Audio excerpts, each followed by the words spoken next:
بہت خوشی ہوئی بچوں کو پروگرام شروع سے اب تک سننے کا موقع ہوا.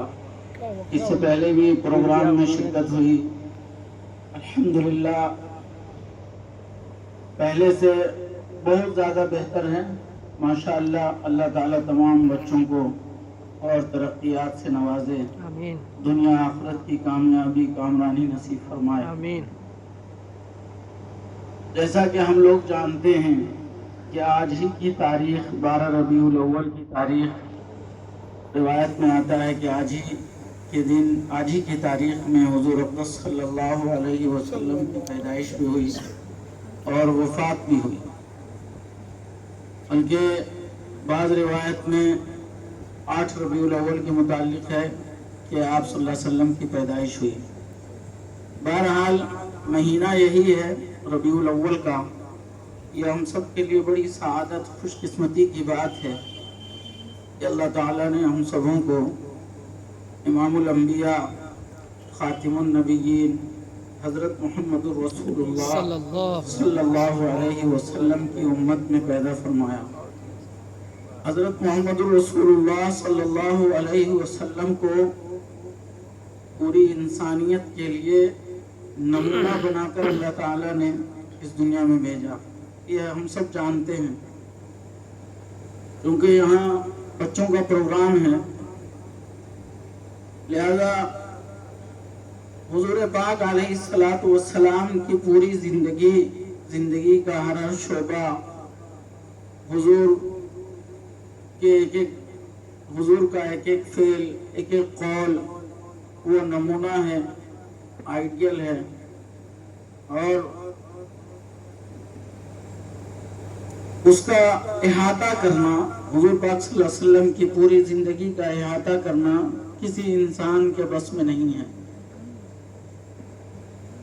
لیکن چونکہ نمونہ ہے، حضور اقدس صلی اللہ علیہ وسلم کی ذات میں ہمارے لیے بہترین نمونہ ہے، اس لیے ہمیں چاہیے کہ ان کی زندگی کو ہم پڑھیں، ان کی سیرت کو ہم سمجھیں اور پھر اس کو حضور کی ایک ایک سنت کو اپنی زندگی میں داخل کرنے کی کوشش کریں.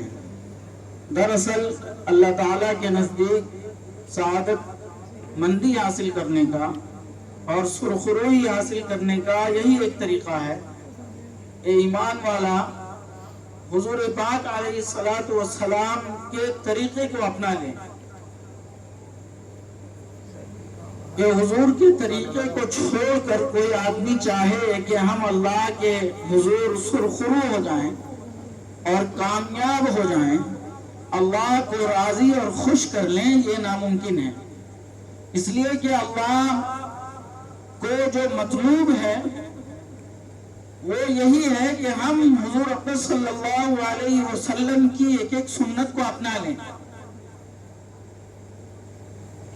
تو آج بچوں کے لیے، بچے ہیں یہاں پر زیادہ تر مدرسے کے، ان کے لیے سیرت سے حضور پاک علیہ السلام کی زندگی میں سے ایک پیغام میرے ذہن میں سب سے بہتر اور مناسب ہم کو یہ لگتا ہے کہ حضور پاک صلی اللہ علیہ وسلم کی سیرت میں سے ایک پیغام ہماری طرف سے آج یہ ہے کہ جس طریقے سے جناب محمد الرسول اللہ صلی اللہ علیہ وسلم نے لوگوں کو معاف کیا ہے، لوگوں کے ساتھ عفو درگزر کا معاملہ فرمایا ہے، اسی طریقے سے ہمیں بھی آپس میں ایک دوسرے کو معاف کرنا چاہیے اور معافی کا درگزر کا جذبہ پیدا کرنا چاہیے اپنے اندر. کہ جناب محمد رسول اللہ صلی اللہ علیہ وسلم کے متعلق کتابوں میں لکھا ہے کہ حضور نے ہمیشہ معافی کو پسند فرمایا. خود اللہ پاک نے بھی معاف کرنے والے کو بہت پسند فرمایا. ایک جگہ لکھا ہے کہ حضرت موسیٰ علیہ السلام اللہ سے بات کیا کرتے تھے، اسی لیے ان کو کلیم اللہ کہا جاتا ہے، موسیٰ کلیم اللہ. تو موسیٰ علیہ السلام نے اللہ تعالیٰ سے پوچھا کہ اللہ آپ کے نزدیک سب سے پیارا بندہ، سب سے محبوب بندہ، سب سے اچھا بندہ کون ہے؟ تو اللہ تعالیٰ نے موسیٰ علیہ السلام سے یہ فرمایا کہ اے موسیٰ، میرے نزدیک سب سے محبوب بندہ اور سب سے پیارا بندہ وہ شخص ہے من اذا قدر غفر، کہ جو بدلہ لینے کی طاقت رکھتا ہو، بدلہ لینے کی صلاحیت رکھتا ہو اور پھر بدلہ نہ لے کر معاف کر دے. میرے نزدیک سب سے محبوب بندہ وہ ہے جو بدلہ لینے کی طاقت رکھتا ہو کہ کسی نے ہم کو گالی دی، ہمارے پاس طاقت ہے کہ ہم بھی اس کو گالی دے سکتے ہیں. کسی نے ہم کو تھپڑ مارا، میرے پاس طاقت ہے کہ ہم بھی اس کو تھپڑ مار سکتے ہیں. لیکن اللہ کی رضا کے لیے، اللہ کی خوشنودی کے لیے ہم نے اگر اس کو معاف کر دیا، ہم نے درگزر کر دیا، دل سے دھو دیا اللہ کی خوشنودی کے لیے، تو اللہ تعالیٰ فرماتے ہیں یہ معاف کرنے والا بندہ جو بدلہ لے سکتا تھا پھر بھی اس نے معاف کر دیا، یہ اللہ کے نزدیک بہت اونچا مقام حاصل کرتا ہے. اسی لیے جناب رسول اللہ صلی اللہ علیہ وسلم کے متعلق بھی سیرت کی کتابوں میں آتا ہے کہ حضور نے ہمیشہ لوگوں کو معاف کیا.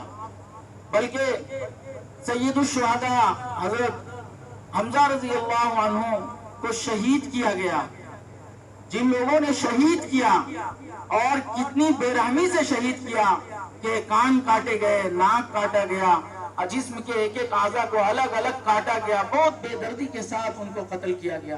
ان لوگوں کو جناب رسول اللہ صلی اللہ علیہ وسلم نے معاف کیا. جب حضور پاک صلی اللہ علیہ وسلم فتح مکہ کے بعد جب مکہ میں داخل ہوئے، مکہ فتح ہوا اور تمام مجرمین کو، تمام دشمنوں کو جمع کیا گیا، اور ان مجرمین میں وہی لوگ تھے جن لوگوں نے حضور کو، حضور کے گھر والوں کو، ان کے خاندان کے لوگوں کو، صحابہ کرام کی مقدس جماعتوں کو ستایا تھا، مارا تھا، لہو لہان کیا تھا اور نہ جانے کتنے ظلم ڈھائے تھے، ان کے مال و جائیداد کو لوٹا تھا، گھر بار اجاڑے تھے، ان کے بچوں کو یتیم کیا تھا. ایسے لوگوں کو جب مکہ فتح ہونے کے بعد سب کو جمع کیا گیا، ان تمام مجرمین کو، اب تمام مجرمین کی حالت خراب تھی. ان لوگوں کو یقین تھا کہ آج ہم لوگوں کا جو ہے ہم لوگوں کے لیے موت کا فیصلہ ہوگا، ہاں خیر نہیں آج ہماری. لیکن جناب رسول اللہ صلی اللہ علیہ وسلم نے معافی کا، درگزر کی ایک مثال قائم کی کہ دنیا کے اندر ایسی مثال نہیں ہوئی. حضور نے اعلان کیا کہ محمد رسول اللہ صلی اللہ علیہ وسلم اس دنیا کے اندر معاف کرنے کے لیے آیا ہے، کسی بچے کو یتیم کرنے کے لیے نہیں آیا. لہذا ہمارے پیارے بچوں سے درخواست ہے کہ ہم مدرسے میں پڑھتے ہیں، ہمارے ساتھی ہمارے ساتھ رہتے ہیں. ظاہر سی بات ہے جب لوگ ایک دوسرے کے ساتھ جب رہتے ہیں ایک جگہ، کبھی زبان سے تکلیف پہنچ جاتی ہے، کبھی کسی کام سے تکلیف پہنچ جاتی ہے، کبھی کسی طریقے سے تکلیف پہنچ جاتی ہے، تو ہمارے اندر، تمام بچوں کے اندر یہ جذبہ ہونا چاہیے کہ ہم اپنے دوست کو، اپنے بھائی کو، اپنے ساتھی کو معاف کریں. معاف کرنے کا جذبہ پیدا کرنا چاہیے. آپ کو یقین نہیں ہوگا کہ ابھی جو آپ لوگوں کا وقت ہے، یہ زمانہ طالب علمی، یہ پڑھنے کا وقت، جب آپ پڑھ کے یہاں سے باہر جائیں گے، بڑے ہو جائیں گے، تب آپ اپنے ان دوستوں کو جس کے ساتھ ابھی آپ رہ رہے ہیں، کھانا کھا رہے ہیں، باتیں کر رہے ہیں، کھیل رہے ہیں، ان دوستوں کو آپ یاد کر کے روئیں گے. اور جب آپ کسی پر جو ہے زیادتی کرتے ہیں، کسی کو مارتے ہیں یا کسی کو برا بھلا کہہ دیتے ہیں، آپ جب بڑے ہوں گے تو اس زیادتی کو، اپنی طرف سے زیادتی کو آپ یاد کر کے روئیں گے کہ کاش ہمارا وہ بھائی، ہمارا وہ ساتھی آج ملتا تو ہم اس سے معافی مانگتے. اس لیے اپنی طرف سے کسی کو تکلیف نہیں دینا، اور جب کسی دوسرے ساتھی، دوسرے بھائی کی طرف سے تکلیف پہنچ جائے تو اپنے ساتھی کو خوش دلی سے معاف کر دینا. سب کریں گے انشاءاللہ. ہمارے لیے، ہم تمام لوگوں کو اللہ تعالیٰ سیرت طیبہ پر عمل کرنے کی توفیق نصیب فرمائے. وآخر الدعوان